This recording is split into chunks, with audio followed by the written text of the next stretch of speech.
y'all, welcome to my Southern Rustic kitchen. This week I'm going to show you all of the random meals that I made this week, plus a recipe fail. So come join me in the kitchen and let's make some delicious meals.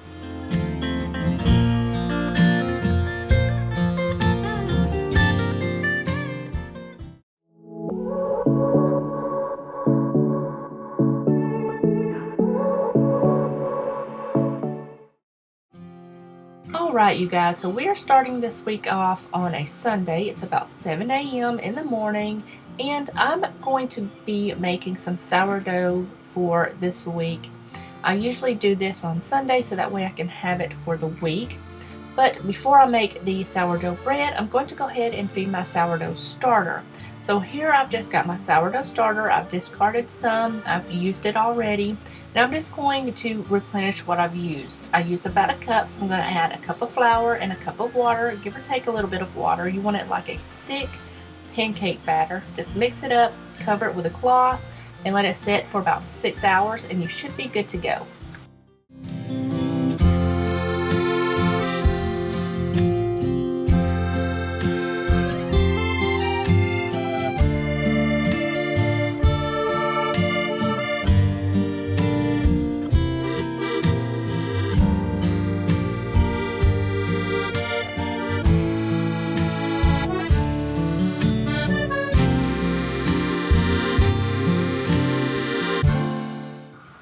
Alright guys, it is about 11:45 in the morning and my sourdough starter is nice and bubbly. It has doubled in size and it is ready to go. So now all I'm going to do is measure out all of my ingredients for my sourdough dough and get that going and do the stretch and folds so that way I can let it bulk ferment before I put it in the refrigerator to do its last fermentation process before we bake it tomorrow.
Now that all of the ingredients are combined, what you're going to do is you're going to go in with clean hands and you're going to mix this together for about 5 minutes to form a ball, and then you're going to cover this up with a tea towel and let it kind of rest and relax for about 30 minutes before you go in and do your stretch and folds.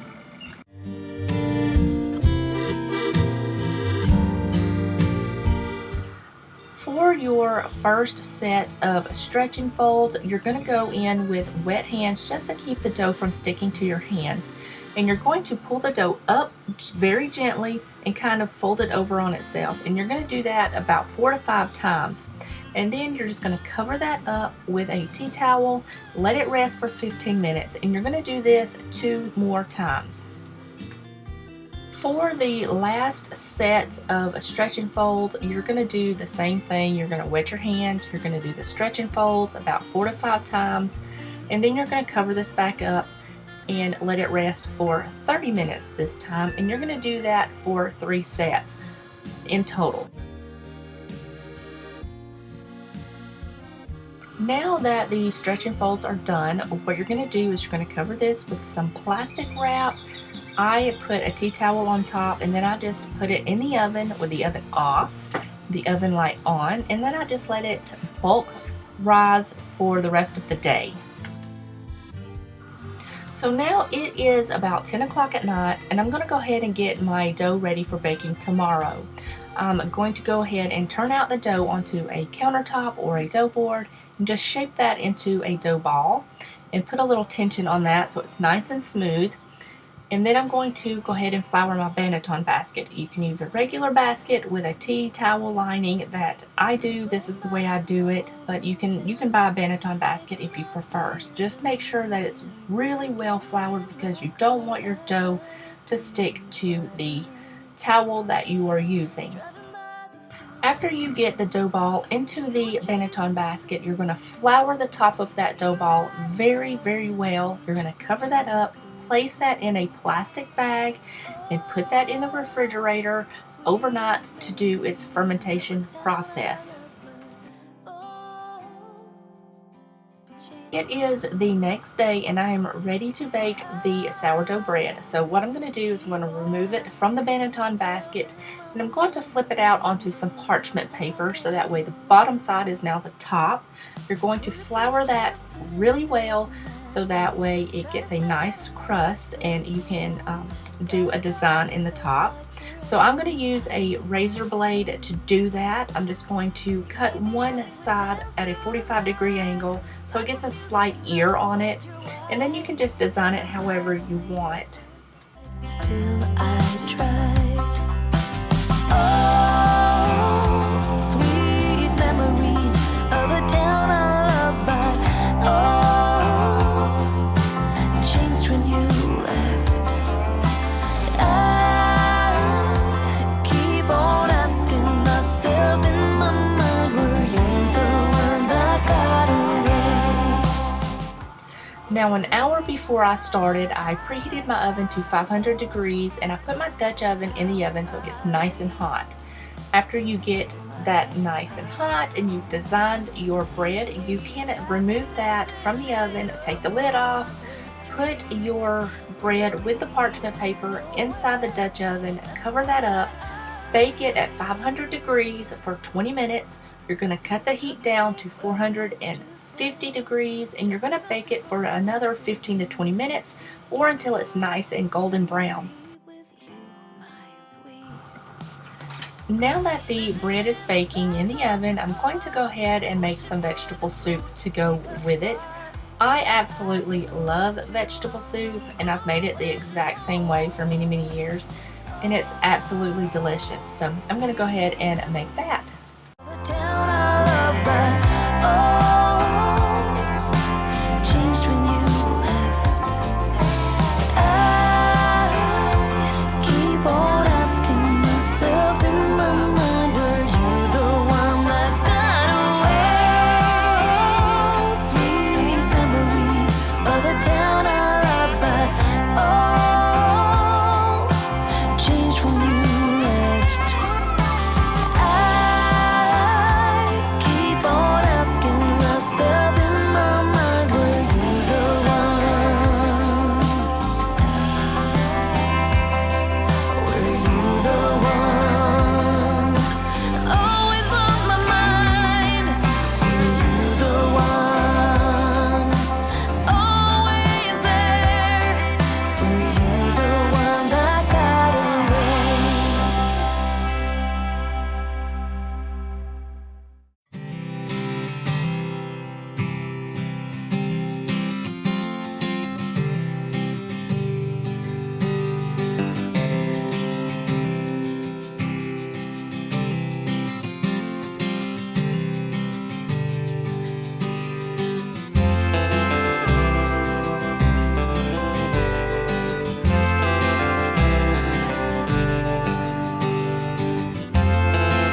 is the next day, and I'm going to show you how I make my limoncello cheesecake. This is one of my favorites. Now, I love cheesecake. I think they are all absolutely delicious, but this one is one of my favorites, and it's very easy to make. Now, I'm going to make 2 in this video, but you can certainly make 1. I have 2 graham cracker pie shell crusts that I need to use up, so I'm going to use those. I'm just going to divide the batter into evenly into those 2 pie crusts, and I'm going to bake them both. And then I'm going to have one so we can eat this week, and then I'm going to freeze the other.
Now here are the cheesecakes right when they come out of the oven. I'm going to let these sit and cool completely on a wire rack, so that way they are nice and cooled off when I put them in the refrigerator or the freezer, so that way they don't get gummy.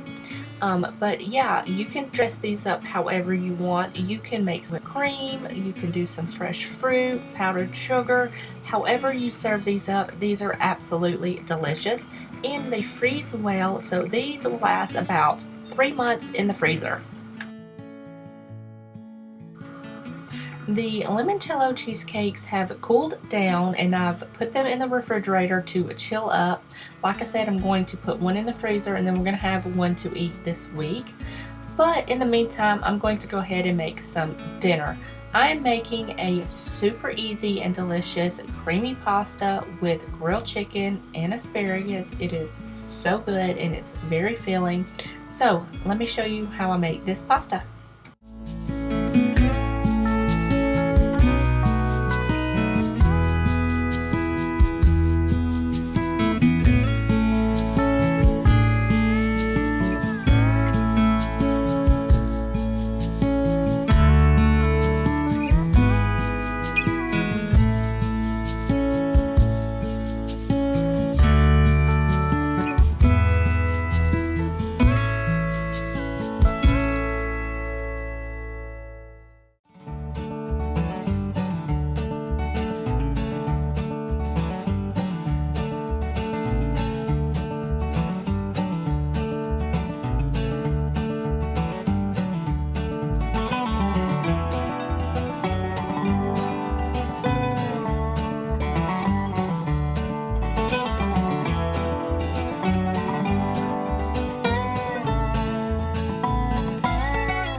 Now here is everything after it's been put together on the plate. I have the pasta here with the grilled chicken and a side of asparagus, and this was absolutely delicious and very easy to make.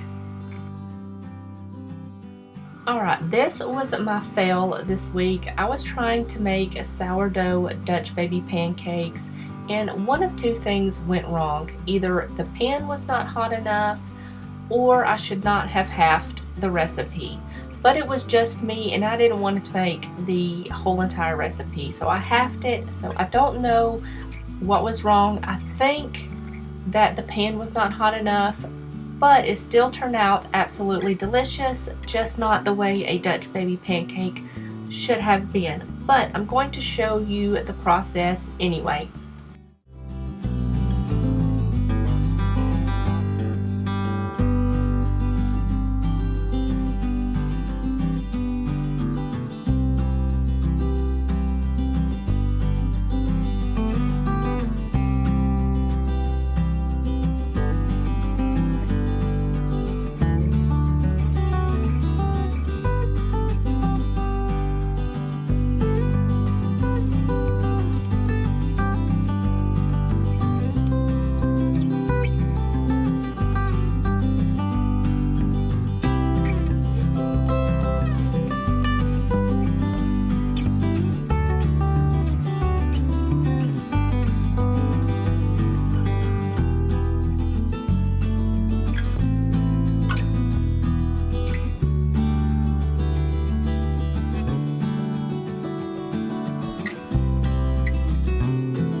Now, as you see here, when I pull it out of the oven, it does not have that beautiful, iconic Dutch baby pancake sides where it goes up the sides and it's nice and beautiful.